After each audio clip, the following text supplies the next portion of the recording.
Mesdames, Messieurs, bonjour. Aujourd'hui, à l'émission Le Touche à tout, je commence par parler d'excellence. Je parle de don de soi.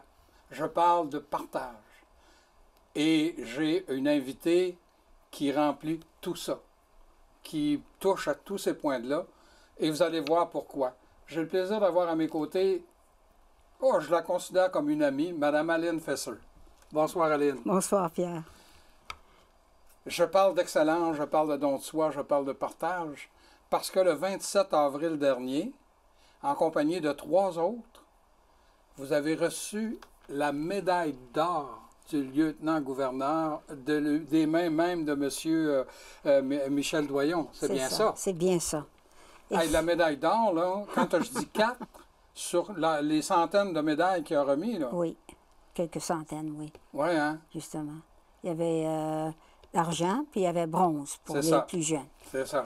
Et les 4 qui ont reçu la médaille d'or, on n'était pas nombreux. Là. On était seulement 4. Hein? Il y avait le docteur Jacques Piot. Oui. Il y a un monsieur Raymond Dempsey de Saint-Jean-de-Brébeuf. C'est ça. Et l'ancien maire de Saint-Georges, monsieur Roger Carrette. Hein? C'est bien ça? C'est bien ça. Pourquoi Aline Fesser a reçu la médaille d'or du gouverneur général?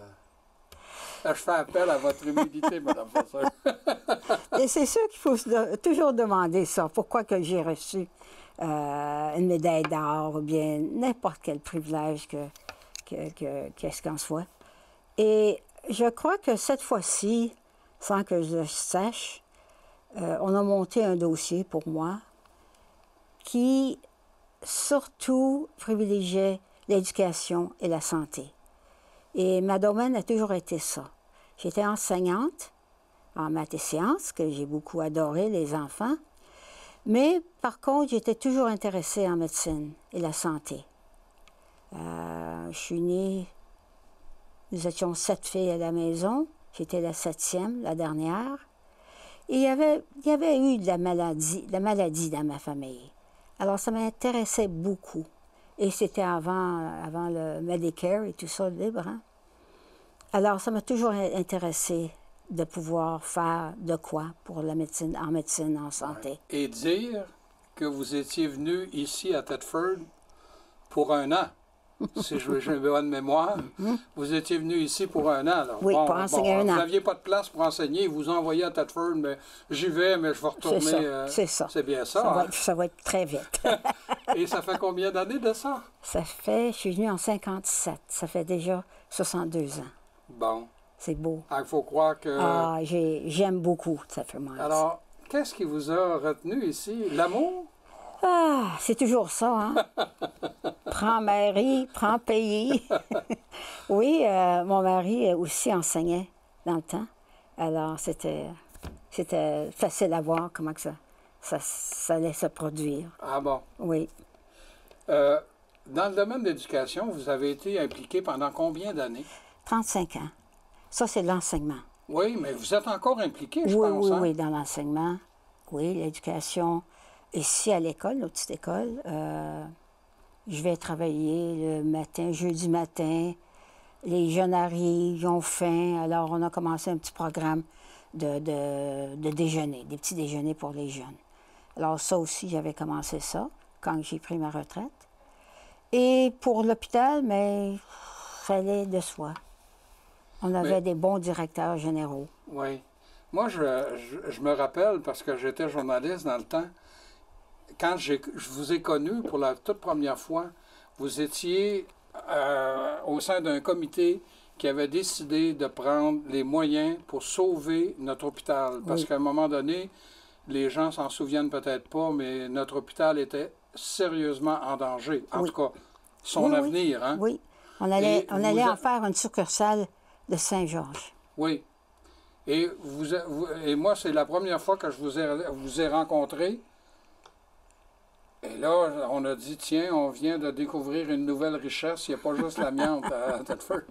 Et depuis ce temps-là, vous êtes impliqué et vous vous êtes retrouvé même président du conseil d'administration de l'hôpital de Oui, la région de Thetford. pendant longtemps, oui. Et même, ça fait pas longtemps que vous avez quitté, je pense. Hein? Non, en 2012, quand tout a changé, là, j'ai pris ma retraite. C'était en quelle année, ça, que le comité a commencé ses démarches? Survie de l'hôpital? Oui, en complicité, je dirais, avec le député Roger Lefebvre. Oui, c'était en... C'est dans les années 80?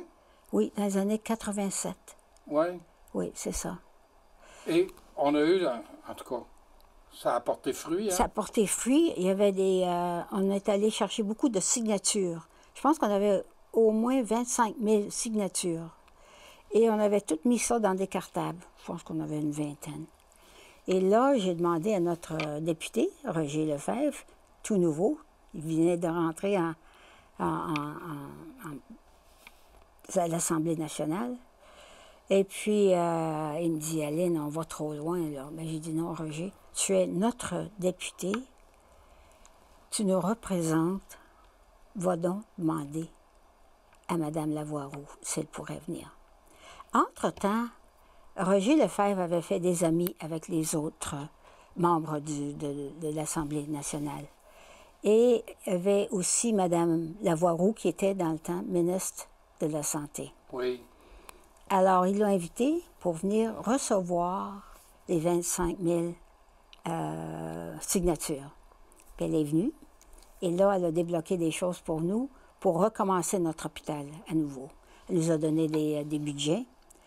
Et c'était surtout le département de psychiatrie qu'elle allait fermer. Alors, elle nous a donné des budgets pour tout ça. Et on était très heureux. On lui a souhaité bonne chance. On l'a renvoyé à Québec. Oui. C'est toute une femme, hein? Moi, ce qui m'avait surpris dans la stratégie, c'est que c'était pas une stratégie d'affrontement. C'était une stratégie pour dire, hey, on a quelque chose, on veut le garder. Prenez les moyens pour nous satisfaire. Mais il n'y a jamais eu d'affrontement. Non. Et votre comité, puis j'utilise le mot à bon escient, vous étiez complice avec le député Lefebvre. Absolument, absolument. Et d'ailleurs, ça l'a servi, ça. Moi, M. Lefebvre, Roger, il me disait à un moment donné, il dit, j'arrivais à Québec, puis j'allais voir Mme Lavoie-Roux ou ses adjoints, puis je disais, hey, là, donnez-moi une chance, là, le monde il me pousse dans le dos. Alors lui, il a joué le jeu, oui. Mais le jeu sans affrontement. Exact, exact. C'est un bon député. Il savait quoi faire. Mais quand vous parlez également, vous êtes impliqué aussi, si je me souviens bien, ou vous l'êtes encore peut-être, là, mais au niveau de la maison d'hébergement pour les femmes en difficulté? Oui, oui, toujours là. Vous êtes toujours là? J'ai quitté cette année. Ah, vous avez quitté cette année, en 2019? Ça faisait 28 ans que j'étais là. Un peu longtemps. Mais ça a beaucoup développé, hein, cette maison-là, avec, on avait la directrice Louise Lemieux et Chantal Tanguay. Chantal Tanguay. Oui. Du bon monde. Et ces femmes-là travaillent très fort pour le bien-être de ces femmes qui sont violentées, qui viennent nous voir. Ouais. Oui. On a un beau réseau. On a beaucoup de belles ressources ici, Pierre. Et si je suis restée ici, c'était pas seulement l'amour, là. C'était aussi que les gens à Thetford Mines sont très généreux et très accueillants. Et je pense que c'est pour ça qu'on a gardé notre ville au lieu de la perdre comme Danville, Asbestos ont fait. Il n'y a presque plus de ville, là. Oui. Tandis que nous autres, on continue à grandir. Oui.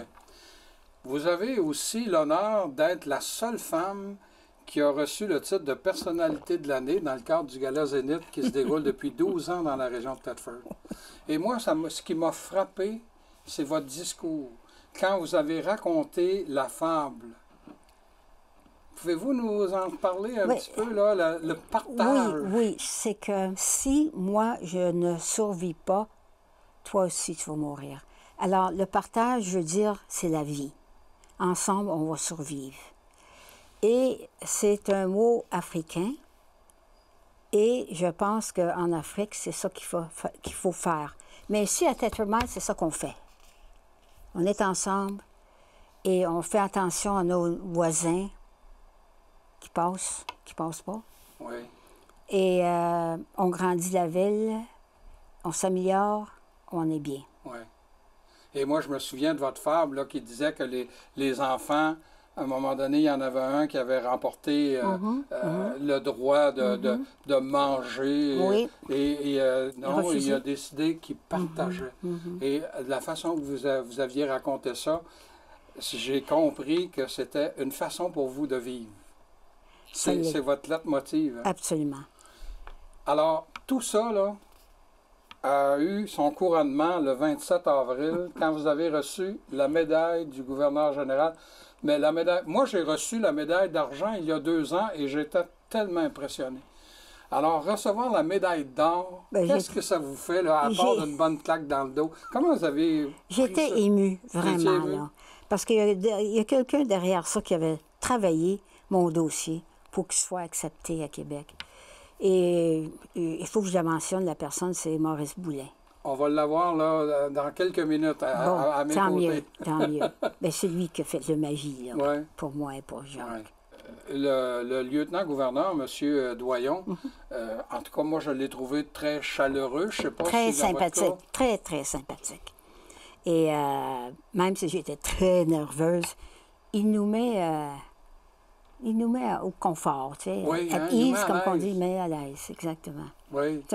Il est vraiment sympathique. Parce que toute la cérémonie est au quart de tour. Hein? Quand absolument. Là, il y a quelqu'un au micro qui nous nomme et puis qui nous donne une courte biographie, oui, le lieutenant-gouverneur oui. qui nous reçoit sur la scène, qui nous remet ça. Puis moi, je l'ai bien aimé, je l'ai trouvé sympathique. Donc, j'avais raison de... Oui, mais vous l'avez connu parce que vous avez reçu une médaille d'argent. Moi, c'est la médaille d'argent il y a 2 ans. Oui. Moi, c'est juste l'argent. Ben, l'autre s'en vient. Oh non, j'étais très fier, moi. Alors, recevoir la médaille d'or, ça doit être encore quelque chose. Hein? Oui, c'est très émouvant. C'est très émouvant. Ben, félicitations. Hein? Merci, Pierre. Et... Il ne faut jamais prendre ces choses-là pour acquis.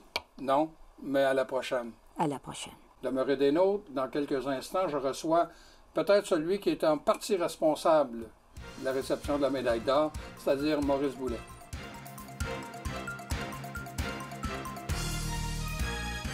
Alors, tel que promis, j'ai le plaisir d'avoir à mes côtés quelqu'un que vous avez vu au tout début de mes émissions cette année, Maurice Boulet, qui vient nous rencontrer. Bonsoir, Maurice. Bonsoir. Là, tu viens ce soir à titre de coordonnateur de la soirée reconnaissance. Bénévole. Au bénévole, qui va avoir lieu quand déjà? À la salle du Sceau, le mardi 29 octobre, 19h. À 19h? Oui. OK. J'avais le plaisir d'avoir tout à l'heure quelqu'un que tu connais bien, Mme Aline Verzer. Puis elle me disait que tu étais en arrière pas mal de sa candidature pour la réception de la médaille d'or du lieutenant-gouverneur. Ben, moi, depuis 2003, je fais la promotion de toutes les distinctions honorifiques régionales, provinciales et même canadiennes. Et moi, j'incite des gens à présenter des dossiers de candidature. Donc, je fais la promotion. Et des fois, j'incite des gens à dire, prenons quelques temps pour dire merci à telle personne. Bon, OK. Et la soirée dont on va parler, là, de la soirée du 29, c'est un peu la suite de ce qui s'est déroulé au mois d'avril. Ben, en fait, c'est dédié à toutes les personnes du territoire de la MRC des Appalaches qui ont eu une médaille du lieutenant-gouverneur pour les aînés. Pour les aînés, pour le volet jeunesse et pour mérite exceptionnel, la médaille d'or. OK. Parce qu'il faut dire que quand le lieutenant-gouverneur est venu, M. Doyon est venu à Thetford le 27 avril, c'était pour l'ensemble du territoire de Chaudière-Appalaches. C'est bien ça? C'est ça. Il y avait plus de 175 candidatures. Alors que là, c'est juste sur une reconnaissance aux lauréats de la MRC des Appalaches. Du territoire de notre région.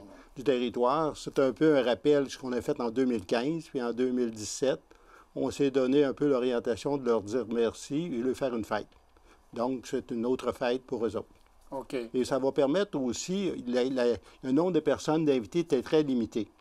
Donc là, ça va être pour être large. Donc, les gens peuvent inviter leurs amis, leurs parents, les gens, les bénévoles qui les côtoient. Donc, c'est une invitation de type familiale. OK. Et il va y avoir combien de personnes qui vont être honorées à cette soirée reconnaissance?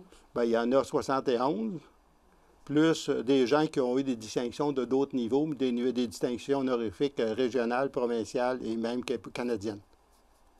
Hey, ça fait un total de combien, ça? Ça en fait 75. 75, dont 71 qui ont reçu des médailles. Du lieutenant-gouverneur. Du lieutenant-gouverneur. Alors, Mme Vézeur, elle nous disait tout à l'heure, dans le coin ici, il y en a 4 qui ont reçu la médaille d'or. Bien, il y en a 3 du territoire de la MRC des Appalaches. Oui, c'est vrai, il y a le monsieur Carrette de Saint-Georges. Donc, là, on a 3 médaillés d'or. C'est ça. Puis il y a des médaillés d'argent. Les médaillés d'argent, je pense qu'il y en a 64. Puis des médaillés de bronze. Des jeunesses, des étudiants finissants, il y en a 4. Il y en a 4. Donc ça fait 71. Puis les 4 autres, ils viennent... Là, il y a des gens qui ont eu des honneurs majeurs, là, comme par exemple le prix Hommage aîné. Oui. Le prix de Delors-Morin, la médaille du souverain du gouverneur général du Canada. Donc, ça fait quand même un bon volet de grosses récompenses qu'ils ont reçues. Ça fait un total de 75. C'est ça. Là, toi, tu es le coordonnateur, mais autrement dit, c'est pas toi qui les as choisis, les 75 lauréats. Ils font suite à la cérémonie qui a eu lieu sur l'ensemble du territoire de Chaudière-Appalaches. Bien, tous ceux qui ont été honorés par le bureau du lieutenant-gouverneur ont été sélectionnés par le bureau. Oui. Donc, les gens ici ont présenté des dossiers de candidature et c'est le bureau qui a choisi ceux-là. Pour les autres catégories, ça a été pareil. Ça a été des jurys provinciales ou même au niveau canadien qui ont évalué les candidatures. À date, il y en a 3 qui cheminent.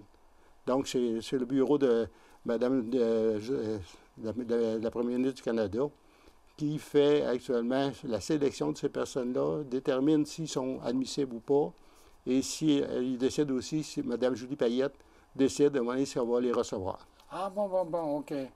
Alors ça, c'est à un palier plus important, là, canadienne. Parce que Mme Payette, elle est la gouverneure générale. C'est ça. Il y a 2 ans, Richard Lacouille l'a déjà reçu. L'an passé, c'est Pierre Auberge et Isabelle Laflamme. Oui. Donc, il y en a d'autres aussi. Là. Bon. Mais si on revient à la soirée qui va avoir lieu tout prochainement, là, le 29, là, de quelle façon ça va se dérouler, cette soirée-là? Là, tu me dis, ceux qui vont être honorés, là, les lauréats, ils ont le droit à plusieurs invités, autant de la famille que des organismes qui le représentent, j'imagine. C'est ça. Parce que dans la salle du Sceau, il y a 600 places. 600 places. 75, ça veut dire à peu près 8 invités par personne, si on calcule rapidement. C'est 4 fois plus que 2. Oui, c'est plus que 2, effectivement. Quand j'ai reçu la médaille du gouverneur général, moi, la médaille d'argent à Lévis, j'avais le droit à 2. C'est ça. Je veux dire, c'est parce que là, c'est sur l'ensemble du territoire de la Chaudière-Appalaches, ça fait grand, là. Bon, en fait, c'est pour une opération de visibilité, faire connaître aux gens qu'est-ce qui se passe au niveau du territoire. Nous, on se démarque au Québec par l'implication de nos bénévoles. Ça, c'est un fait marquant, là. On représentait au-dessus de 35 des médaillés médailles d'argent au centre des congrès. L'année passée, ça a été pareil. On noyait partout le nombre de médailles du lieutenant-gouverneur. C'est un peu ça notre caractéristique propre. Et finalement, ce qu'on incite les gens, c'est de dire merci à leurs bénévoles. Oui, c'est une façon de dire merci. Et là, vous autres, je pense que là, tu travailles en collaboration avec le Conseil des aînés et la FADA. C'est ça. C'est 2 partenaires importants qui réalisent cette activité-là. Ça fait quand même 3 ans. Donc, en 2015-2017, ça a été les mêmes partenaires. OK. Puis ça, c'est pour mettre un éclairage un peu plus particulier sur nos lauréats dans notre coin. C'est ça. Et quand j'utilise le mot éclairage, ça me fait rire parce que c'est toi qui m'as dit tout à l'heure que pendant la cérémonie avec M. Doyon, avec le lieutenant-gouverneur, il y a eu une panne d'électricité. Donc, il y a des gens qui ont reçu le médaille dans la noirceur. Bien, dans une pénombre assez... Dans la pénombre, en tout cas, oui. Il y a eu un espace limité. Donc, c'est malheureux. Il y a à peu près le tiers des médaillés qui ça s'est passé comme ça. Mme Vézeur était dans le groupe. Ah oui, la médaille d'or en plus. M. Piouz était également là. Tous les étudiants, je dirais, étaient dans la noirceur aussi.